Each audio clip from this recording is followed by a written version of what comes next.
உடம்பு சரியில்லாத போது யூஸ் பண்ற ஒரு 4-5 இடியம்ம இன்னைக்கு கத்துக்கலாம். தி ஃபர்ஸ்ட் ஒன் என்னன்னா, அண்டர் த வெதர் அப்படின்னா உடம்பு சரியில்லாம இருக்கும்போது இந்த இடியம்ம யூஸ் பண்ணலாம். Okay, for example, I am unable to go to school today because I am feeling under the weather அப்படின்னு சொல்லலாம்.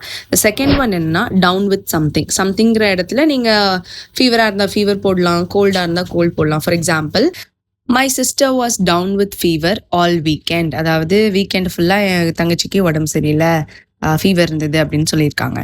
தேர்ட் ஒன் என்னன்னா, கேச்சிங் அ பக். அப்படின்னா ரொம்ப மைனர் இல்னஸாக இருக்கும் இல்லையா, இப்போதான் ஆரம்பிக்கும், ரொம்ப கோல்ட்லாம் இல்லை, சும்மா இப்போதான் ஆரம்பிக்குது, மைனராக இருக்குது அப்படிங்கும்போது இந்த இதை யூஸ் பண்ணலாம். For example, I think I got a bug at school because my throat hurts. அப்படின்னா நான் இந்த மாதிரி ஸ்கூலில் வந்து எனக்கு ஏதோ சளி பிடிச்சிச்சுன்னு நினைக்கிறேன், எனக்கு வந்து இப்போ த்ரோட் இன்ஃபெக்ஷனாக இருக்குது, வலிக்குது அப்படின்னு சொல்லுவாங்க.